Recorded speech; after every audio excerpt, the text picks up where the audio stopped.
No recuerdo exactamente cuándo comenzó todo. Quizás fue una noche cualquiera, una de esas en las que el silencio se vuelve tan denso que puedes oír como tu mente cruje entre sus propias grietas. Me dormí con la sensación de haber olvidado algo importante, un detalle mínimo, pero esencial, como si una parte de mí hubiera quedado atrapada en otro lugar. Y cuando abrí los ojos, ya no era el mismo día. El aire olía a flores marchitas y cera derretida.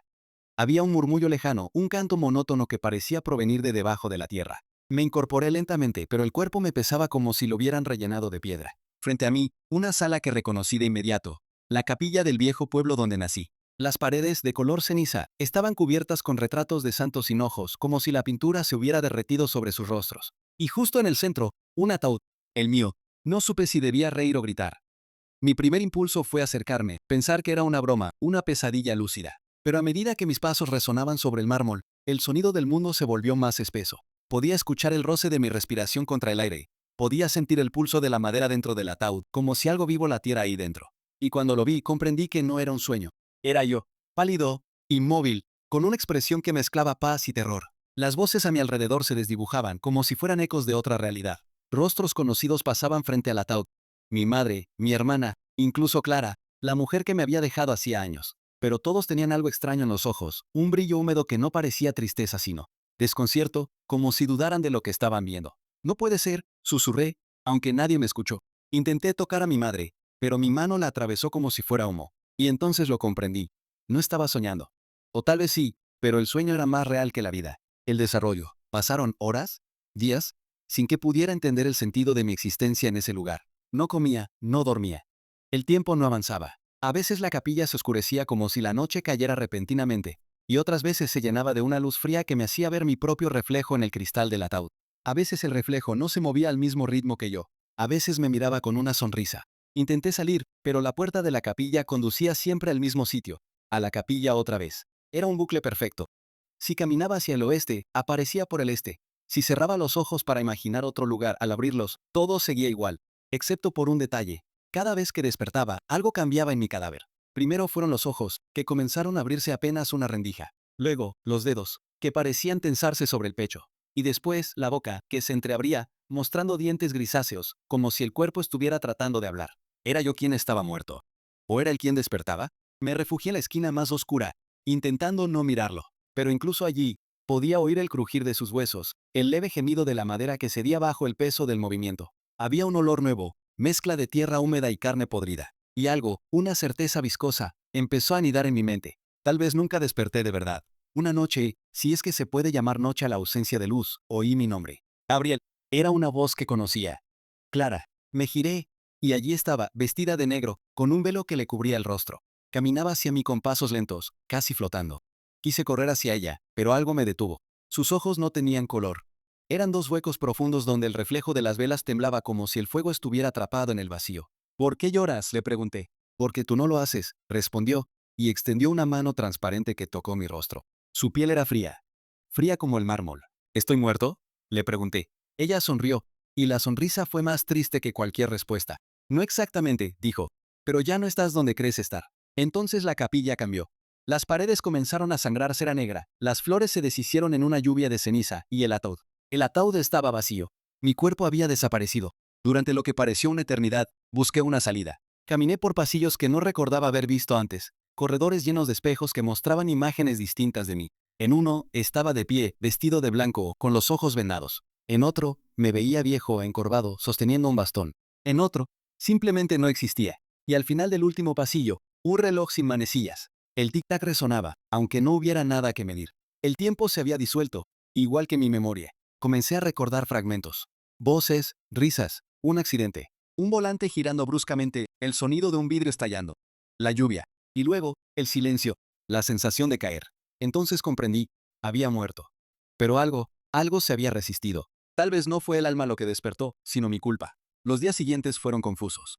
A veces oía pasos detrás de mí, pero al girar no había nadie. A veces veía sombras moverse por las paredes, sombras que imitaban mis gestos con un ligero retraso. Una noche, la voz de mi madre sonó tan clara que me arrodillé. Hijo, ¿por qué no puedes descansar?, dijo entre sollozos. Porque no sé si estoy soñando, respondí. Y la voz se desvaneció, arrastrando consigo un eco de oración. El ataúd volvió a aparecer, pero esta vez estaba abierto. En su interior, una figura se movía lentamente, tratando de incorporarse. La piel era la mía, pero los ojos. No, eran ojos vacíos, ciegos, que se movían buscando algo que no estaba allí. Me acerqué con miedo. El cuerpo levantó la cabeza y sin labios, con un hilo de voz que parecía venir desde dentro del suelo, me dijo, «Despierta tú». El sonido fue tan agudo, tan seco, que me rompió el alma. Retrocedí, tropecé con una vela encendida, y todo se apagó. Oscuridad, silencio, nada. Cuando volví a ver, estaba acostado. El techo era blanco, la luz artificial, un pitido constante. Oí voces, parece que está reaccionando. Después de tantos días. Milagro que despierte. Intenté mover la cabeza, pero todo me dolía. Los párpados me pesaban toneladas. Una mano cálida tomó la mía. Clara, Gabriel, ¿me oyes? Dijo, llorando. Estuviste en coma, 2 semanas. Coma. La palabra resonó como una bala perdida. ¿Entonces todo aquello fue un sueño? Lloré. Lloré porque creí volver a vivir. Porque todo el horror parecía disolverse como una pesadilla. Pero dentro de mí, algo no encajaba. El aire del hospital tenía el mismo olor a cera. Las flores junto a la cama eran las mismas que en la capilla. Y en la esquina de la habitación. Un ataúd cerrado. Demasiado real para ser casualidad. ¿Por qué hay eso aquí? Pregunté. Clara me miró, confundida. ¿Qué cosa? El ataúd. Ahí. Ella miró hacia donde señalaba. Vacío. No hay nada, amor. Descansa. Cerré los ojos, pero no dormí. A la mañana siguiente, el médico me habló de alucinaciones postraumáticas, de síndrome de conciencia residual. Yo solo asentía sin escuchar. En el espejo del baño del hospital, mi reflejo tenía una herida en la frente. Yo no. Y cuando moví la mano, él no me imitó. Las noches en el hospital se volvieron insoportables.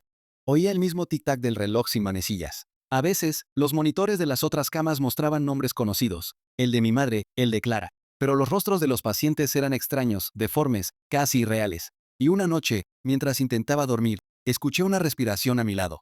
Giré la cabeza y lo vi. Yo, de pie junto a la cama, vestido de negro, con una expresión serena. «Ya entendiste», dijo. «¿Qué soy?», pregunté. «Lo que queda cuando el cuerpo se niega a morir». «¿Entonces sigo soñando?». «Sueñas con estar vivo». «¿Y tú?». «Soy lo que soñó contigo». El reflejo, mi otro yo, se inclinó sobre mí. Su piel olía a tierra. Sentí sus dedos sobre mis párpados, cerrándolos con suavidad. «Despierta», susurró, y la oscuridad me tragó otra vez. El final. Cuando abrí los ojos, el silencio era perfecto. No había máquinas, ni olor a desinfectante, ni flores. Solo una penumbra azulada y el leve murmullo de un coro lejano.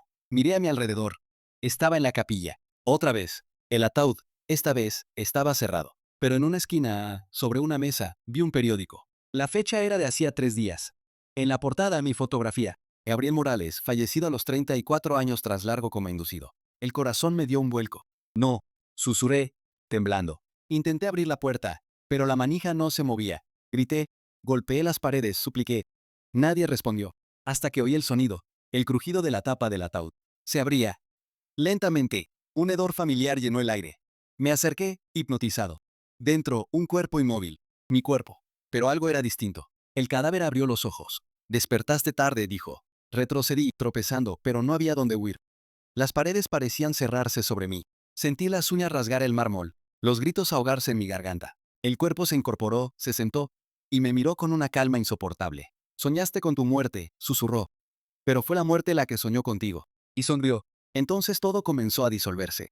Las paredes se derritieron en sombras líquidas. El aire se volvió espeso, casi sólido. Mi piel ardía. Las luces de las velas se apagaban una a una. Y comprendí lo inevitable. El sueño no era un estado. Era una frontera. Una frontera que había cruzado en ambas direcciones. Ahora no sabía si seguía muriendo. O si estaba por fin naciendo. El silencio se transformó en un zumbido. Una voz, muy lejos, me llamó. «Gabriel. ¿Puedes oírme?». La voz de un doctor. «Está reaccionando otra vez». Otra vez. Abrí los ojos. Y vi la luz blanca del hospital. Pero algo no estaba bien. El cuerpo que yacía en la cama.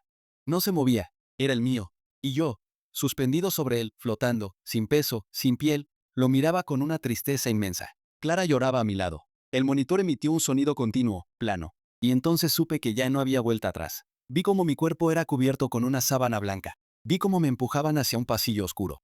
Vi cómo las puertas del ascensor se cerraban con un sonido metálico, igual al del ataúd. Quise gritar, pero ya no tenía voz. Solo una conciencia tenue, deshilachada, flotando entre lo que fue y lo que nunca será. Y aquí estoy. No sé cuánto tiempo ha pasado desde entonces. A veces me encuentro en la capilla, otras en el hospital. A veces escucho a Clara rezar por mí, otras a mi madre hablar de sueños en los que todavía le respondo. El tiempo se rompió, o quizás yo lo rompí. A veces me convenzo de que todo fue una pesadilla. Pero entonces oigo ese sonido. El tic-tac del reloj sin manecillas. Y entiendo que sigo allí, atrapado entre dos pulsos, el de la vida y el de la muerte. Si cierro los ojos, veo el ataúd. Si los abro, me veo a mí mismo dormido, esperando despertar. Pero ya no hay diferencia, porque cada vez que sueño con mi muerte, despierto en mi funeral. Y cada vez que despierto, empiezo a morir otra vez.